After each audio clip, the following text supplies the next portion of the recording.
I'm Ella, a single, 30-year-old woman who just can't seem to catch a break in love. After dumping my cheating ex, I needed a night out, and Lisa's party seemed like the perfect escape. My life's pretty simple outside the drama. I run a boutique in the city, a neat little place that sells fancy clothes to people who don't look at price tags. Walking into Lisa's packed apartment, I could barely hear myself think over the music and the buzz of the crowd. I grabbed a drink and was scouting a quiet corner when Lisa grabbed my arm, her eyes wide with excitement. "Ella, you made it.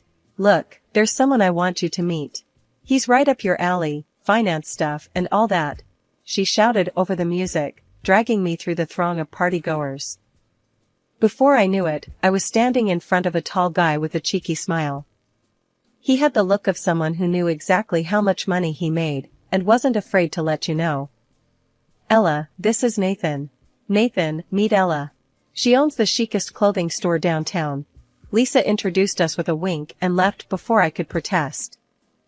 Nathan's handshake was firm, his gaze curious. "A clothing store, huh? That sounds like a lot of fun. I'm in finance myself. Corporate investments and all that jazz," he said, his voice smooth, confident. "Yeah, it's great. I get to meet all sorts of interesting people," I replied, taking a sip of my drink, trying not to roll my eyes. The last thing I wanted was to talk shop. "So, how come I haven't seen you around before? A beautiful woman like you, I wouldn't forget," he continued, leaning in a bit too close for comfort. I shifted back, raising an eyebrow. "Probably because I spend more time with fabric swatches than I do at finance galas." "What's your story? All numbers and big deals?" He laughed, a genuine, hearty sound. "Pretty much. It's not as glamorous as it sounds, though. But tonight, I'm off duty." "Tell me, what's the worst part of running your own business?" "Inventory days and holiday returns," I said, warming up to the conversation, despite myself. "And you? What grinds your gears in the finance world?" "Regulations and the endless paperwork." "But enough about work. What do you do for fun?" Nathan asked, his smile disarming.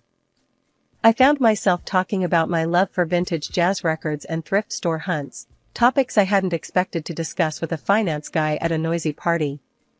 Nathan wasn't just listening, he was genuinely engaged, asking questions, sharing his own stories about trying to find the best music venues in the city. The evening flew by, and before I knew it, the party was winding down. Nathan looked at his watch, then back at me. I didn't expect to spend the whole evening talking to someone so intriguing. "Can I see you again?" I hesitated, the recent breakup flashing through my mind. "I'm not really looking to jump into anything new," I admitted. "No pressures. Let's just say it'll be about sharing more music and maybe some coffee. I know a place that plays live jazz on the weekends," he suggested. Dating Nathan was like stepping into a whirlwind of jazz nights and impromptu city walks. We'd been seeing each other for a while, and even though I'd told him from the start that I wasn't looking to dive deep into anything, it seemed like every day with him chipped a little bit more off my resolve. One evening, as autumn was just starting to bite, Nathan called me up and said, "Hey Ella, put on that fancy red dress you love so much. I've got a surprise for you." Curiosity piqued, I replied. "As long as the surprise involves some decent food, you've got yourself a deal." "I'm starving." He chuckled. "Trust me, you'll want to be there." I met him outside my store. He was leaning against his car, looking like he'd stepped out of a magazine. "Ready for that surprise?" he asked, opening the passenger door for me. As we drove, he kept the destination a secret, keeping up a steady stream of banter that left me both amused and slightly anxious. Finally, we pulled up to this cozy little jazz club downtown, the kind with dim lighting and intimate tables. The host led us to a secluded spot near the stage. Nathan's attention wasn't on the band, though, it was all on me. Halfway through a soulful saxophone solo, he leaned closer and said, "Ella, I know you said you wanted things light, but I've got to be honest with you." "Oh yeah?" I sipped my drink, my heart starting to race a bit. "Honest about what?" "About this. He reached into his jacket and pulled out a small, velvet box. As he opened it, the soft light caught on a simple, elegant ring. I'm crazy about you, Ella. I don't want to just hang out or go on dates anymore. I want more. I want everything with you. Will you marry me? For a moment, I was speechless. The music faded into a blur, and all I could see was his earnest, hopeful face. Then, my practical side kicked in. Nathan, this is huge. You know I'm scared of jumping back into deep waters. I know. He rushed to reassure me, holding my hand. But think about it. We're great together. You laugh at my jokes, I pretend to understand art because you love it, and we both can't dance to save our lives. What more do we need? I laughed despite myself. Maybe a bit more practice on the dance floor? Anything. He grinned. So, what do you say? Looking into his eyes, I realized that I did want this, us, a future, all of it. Yes, I finally said, the word feeling lighter than I thought it would. Yes, I'll marry you. Nathan slipped the ring on my finger, and we celebrated the only way we knew how, by staying until the club closed, talking about everything and nothing, already planning our next adventure together. The next day, Nathan was eager to introduce me to his mother, Mrs. Harper. We met for brunch at a quaint little cafe she loved. Right off the bat, Mrs. Harper was all smiles and open arms. Oh, Ella, I'm so thrilled Nathan found someone like you. I just know we're going to be great friends. As we settled into our seats, she began chatting away, filling me in on all the little details of Nathan's life. You know, he absolutely loves lasagna. I must give you my recipe. And if you really want to spoil him, make him his favorite, chocolate pecan pie. He's just like his father, can't resist a good pie. The brunch went by in a blur of laughter and shared stories, making me feel a little more part of Nathan's world, a world I was slowly, but surely, starting to love. It had been quite the reveal, taking Nathan to the house where I grew up. It's this big, old place that looks like it came straight out of a storybook, all thanks to my dad's knack for playing the stock exchange. When we pulled up in the driveway, Nathan's eyes about popped out of his head. Wow, this place is incredible, he exclaimed, looking around like a kid in a candy store. Yeah, Dad's done well for himself, I said, trying to play it cool even though I was proud of where I came from. Inside, Nathan was polite, but I caught him more than once checking out the finer details of the house's decor, the art on the walls, even asking my dad about some of the antiques. It wasn't all bad though, my parents seemed to like him, especially when Dad and Nathan started talking money and investments. My mom pulled me aside while the guys chatted. He seems like a good man, Ella, she whispered, squeezing my hand. Very attentive, isn't he? Yeah, he's great. I smiled, though part of me wondered if his interest was more in the lifestyle my family had than in me. I shook off the feeling, not wanting to judge too harshly too soon. Later, as we were leaving, Nathan couldn't stop talking about the house. One day, I'd love a place like this. Imagine the parties I could throw, the people I'd host, he mused, already daydreaming. I nudged him lightly, bringing him back to earth. You mean the kind of home we could build for our kids, right? Of course, that's what I meant, he corrected quickly with a sheepish grin. Our kids would love it, wouldn't they? Definitely, I agreed, though his initial comment lingered in my mind longer than I wanted it to. Fast forward to today, our wedding day, and all those jitters and doubts seemed trivial compared to the joy of the moment. We decided on a simple ceremony at a local garden. It was intimate, just close family and friends, no big spectacle. As I walked down the aisle, seeing Nathan waiting for me, all my worries melted away. His smile was all I needed to reassure me of our future together. After we were declared husband and wife, the celebration began. It was laid back, just how we wanted it. We danced, laughed, and enjoyed the company of our loved ones. During the reception, my dad clinked his glass for a toast. To Ella and Nathan, may your life together be as beautiful and enduring as this day. Remember, the best things in life aren't things. They're the moments and memories you create together. As the party carried on into the evening, I felt a profound sense of contentment. Whatever uncertainties the future held, I was ready to face them with Nathan by my side. Life after the wedding was a whirlwind. Nathan and I were settling into married life, adjusting to each other's habits and routines, when we were hit with a curveball. My dad, who had always been the pillar of strength in our family, got sick, really sick. It was cancer, and it came out of nowhere, or so it seemed. We spent a lot of time at the hospital, and during one of those visits, Dad decided to have a heart-to-heart with me. Nathan was there too, fetching coffee down the hall. When he returned, he found us whispering seriously and sat down, his face etched with concern. "Ella, there's something important I need to tell you," Dad said, his voice weaker than I remembered it ever being. He took a deep breath, grasping for every bit of strength he could muster. "I've made some decisions about the estate. You're going to inherit $3 million. The room felt silent for a moment, even with the constant beeps and murmurs of the hospital around us. I didn't know what to say. It was a lot of money, a life-changing amount. Nathan, who had just sat down with the coffees, almost choked on his drink. "Wow, that's a lot of money," he stammered, trying to keep his composure. I could see the wheels turning in his head, and something in his expression shifted. It was subtle, but it was there. A flicker of something that wasn't just surprise. It looked a lot like calculation. "Yeah, it's a big responsibility," I responded, feeling suddenly very tired. "It's not just about the money, it's about keeping Dad's legacy alive, making sure we manage everything responsibly." Dad nodded, looking relieved that I understood the weight of his decision. "I trust you, Ella. You know what's important." Nathan quickly added, "Of course, we'll take care of everything, sir. It's what's best for our future, right, Ella?" I noticed the we in his statement and felt a twinge of discomfort. This was suddenly about us, not just me. "Yeah, sure," I said, but my mind was racing. This wasn't how I wanted this conversation to go. After that day, things changed. Nathan started talking more about investments, real estate, things we could do with the inheritance. One night, over dinner, he brought it up again.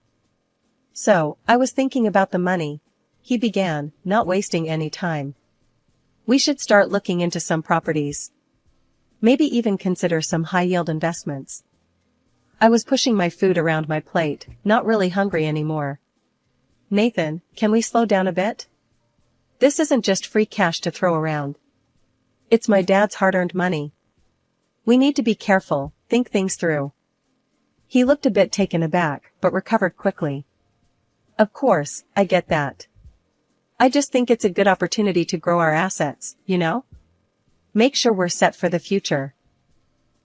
The word "are" hung in the air, heavy and a bit too presumptuous for my taste. "Yeah, I know. But let's just handle one thing at a time, okay? My dad's still here, and that's what matters now." Nathan nodded, but the eager glint in his eye didn't match his agreeable tone. "Sure, Ella, whatever you think is best." The weeks following Dad's passing were some of the hardest I'd ever lived through.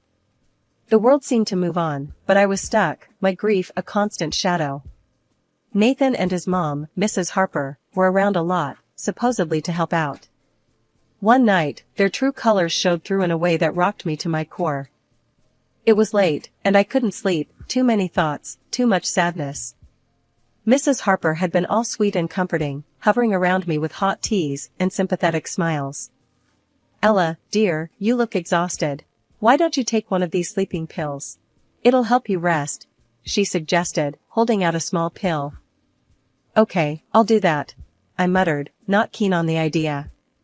I didn't want to miss a moment, didn't want to blur the edges of my memories of Dad with drug-induced sleep.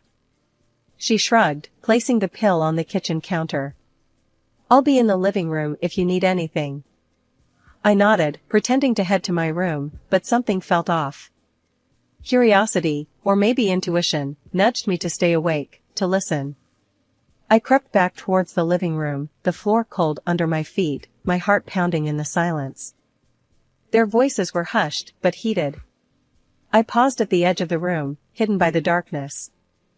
Are you sure she took sleeping pills? She's been so stubborn lately. Nathan's voice, frustrated and sharp. Mrs. Harper's reply was smooth, like honey. Give it time. She's vulnerable, grieving. Now's our chance to get things moving. That money should be in your account, not just sitting there. Yeah, and soon. I'm tired of playing the supportive husband. Once we get the cash, I can finally move on. Maybe find someone younger, more fun. The air in my lungs froze. My heart skipped beats. This was not the man I married. This was a stranger, speaking so coldly, so calculatingly. His mother chuckled, a sound that sent shivers down my spine. Just make sure I get my share. A new house, perhaps that cute little convertible we saw the other day? Of course, Mom.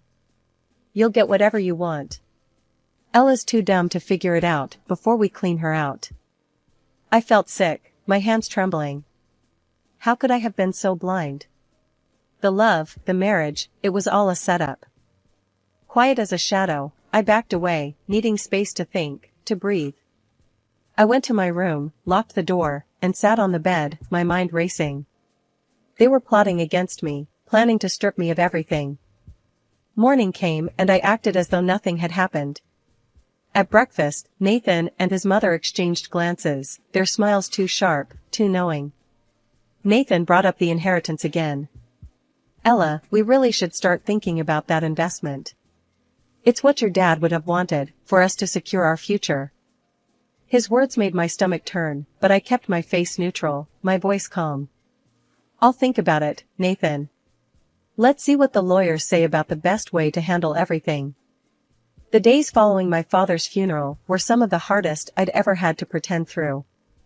I played the part of the devastated daughter to a T, all while watching Nathan and his mother make plans for a future funded by my inheritance.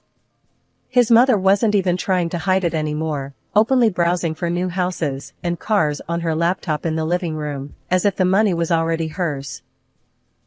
Meanwhile, Nathan was barely home. He stayed late at work, came home later than usual, and even when he was around, he was glued to his phone. One evening, as he was taking a shower, his phone buzzed on the nightstand next to our bed. Without thinking, I glanced at the screen and saw a message pop up from some woman. It wasn't just friendly, it was flirty. I felt a weird mix of anger and relief. Anger, because of the betrayal, but relief because it just proved what I already knew: a cheater in one part of life is a cheater in all parts. That weekend, I told Nathan I needed to clear my head and visit my mom. He barely looked up from his phone, just nodded and mumbled something about taking all the time I needed. Driving to my mom's place felt like escaping a prison. As soon as I saw her, the weight of everything started to lift. I told her everything: the overheard conversation, Nathan's late nights, the messages. I laid it all out. Mom was furious at first. That rotten scoundrel, she exploded, pacing the kitchen. Playing happy families while plotting behind your back.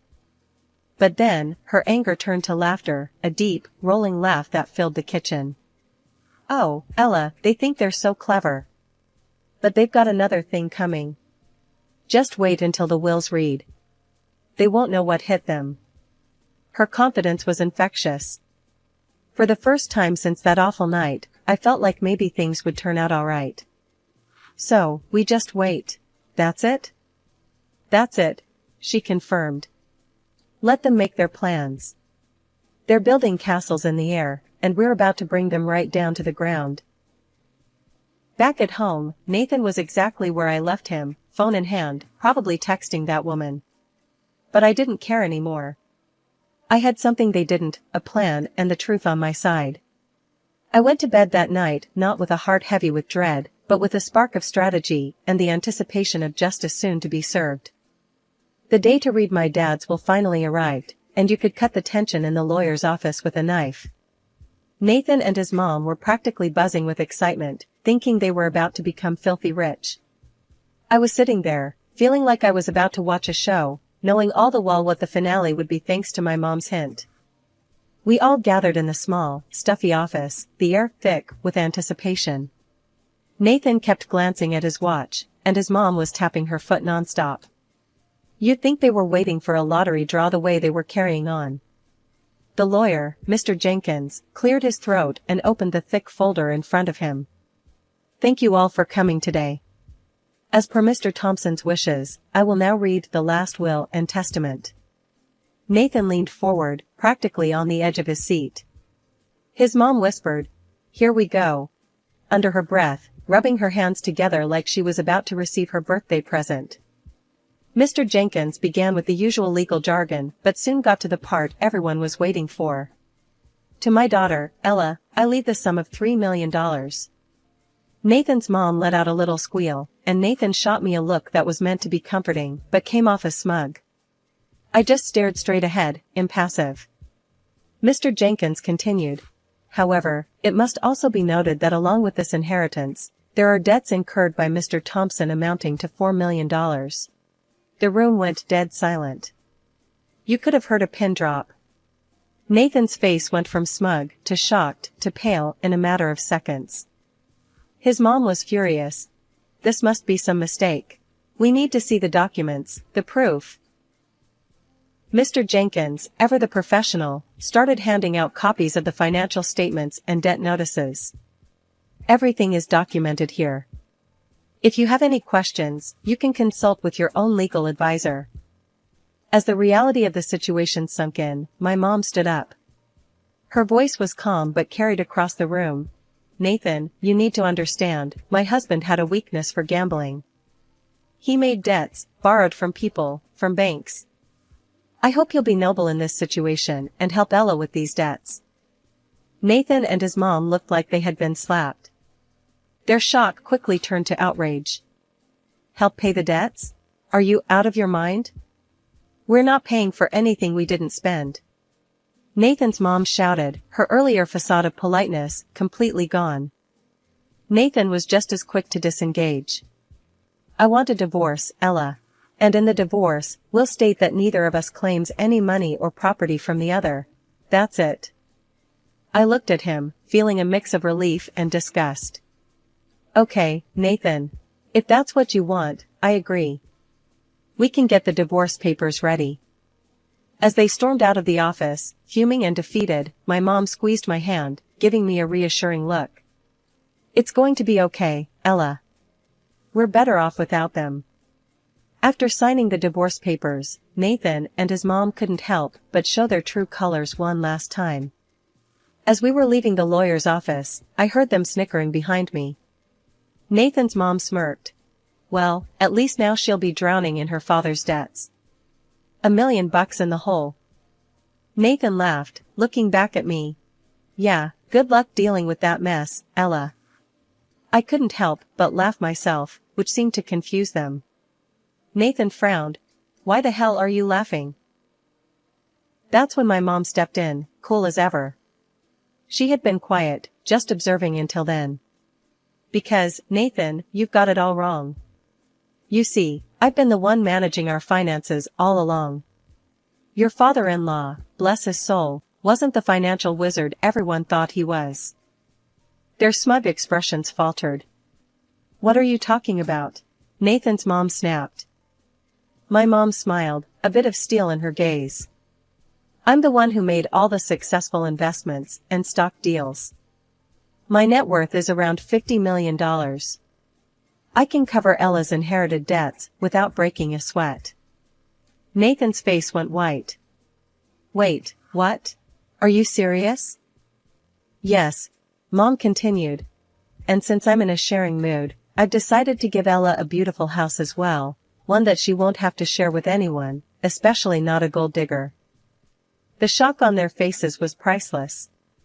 Nathan actually dropped to his knees, his earlier arrogance gone as he stammered, Ella, please, I didn't mean any of it. I was just mixed up. I turned my back on him and his mother, who was still trying to process the revelation. As we walked away, I blocked their numbers on my phone. That was the last I wanted to hear from either of them. Weeks later, I heard through the grapevine that Nathan was in trouble. His debts had caught up with him, and the bailiffs were after him.